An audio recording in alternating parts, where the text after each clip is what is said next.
ପ୍ରତିଦିନ ଆକାଶରେ ତାରା ଦେଖିବାକୁ ଆମ ସମସ୍ତଙ୍କୁ ଭଲ ଲାଗିଥାଏ ନା? ଯଦି କେବେ ଦେଖିପାରୁନାହାନ୍ତି ତେବେ ମନ ଦୁଃଖ ହୋଇଯାଏ।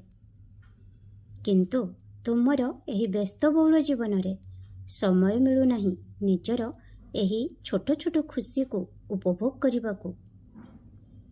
ଆରେ ଯେତେବେଳେ ମୁଁ ତୁମକୁ କହୁଛି କି ପ୍ରତ୍ୟେକ ମୁହୂର୍ତ୍ତକୁ ଉପଭୋଗ କର, ତେବେ ମୋର କହିବାର ଅର୍ଥ ଏହିପରି ଖୁସିର ମୁହୂର୍ତ୍ତର ଆନନ୍ଦ ମଧ୍ୟ ନିଅ।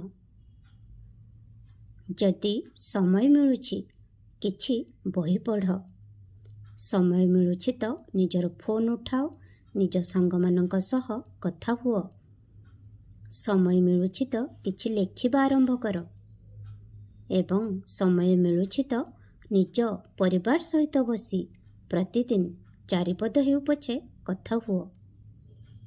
ସମୟ ତ ମିଳିବ ନାହିଁ, କିନ୍ତୁ ତୁମକୁ ବ୍ୟସ୍ତବହୁଳ ଦିନରୁ ସମୟ ବାହାର କରିବାକୁ ପଡ଼ିବ। ଜୀବନରେ ଖୁସି ରହିବା ପାଇଁ ଏହିସବୁ ଜିନିଷ ଅତ୍ୟନ୍ତ ଗୁରୁତ୍ୱପୂର୍ଣ୍ଣ। ଏସବୁ ଛୋଟ ଛୋଟ କଥା ସତ, କିନ୍ତୁ ଏହାକୁ ଗ୍ରହଣ କରିବା ଦ୍ୱାରା ଜୀବନରେ ବଡ଼ ବଡ଼ ପରିବର୍ତ୍ତନ ଆସିଥାଏ। ତୁମେ ଅନ୍ୟମାନଙ୍କୁ ବହୁତ ଭଲ ପାଅ, କିନ୍ତୁ ତା ପୂର୍ବରୁ ସର୍ବପ୍ରଥମେ ନିଜକୁ ଭଲ ପାଅ। ନିଜେ ନିଜକୁ ମହତ୍ତ୍ୱ ଦିଅ।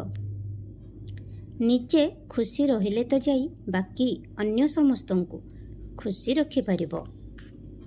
ତେଣୁ ନିଜ ପାଇଁ ମଧ୍ୟ ସମୟ ବାହାର କର।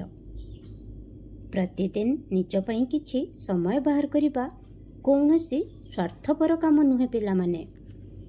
ଖୁସିରେ ରୁହ, ମୋ ସହିତ କଥା ହେବା ଜାରି ରଖ। ମୁଁ ତୁମର ବନ୍ଧୁ ମଧ୍ୟ ଅଟେ। ତୁମକୁ ସର୍ବଦା ସଠିକ୍ ମାର୍ଗଦର୍ଶନ କରିବି। ଓମ୍ ସାଇ ରାମ, ଜୟ ସାଇ ରାମ।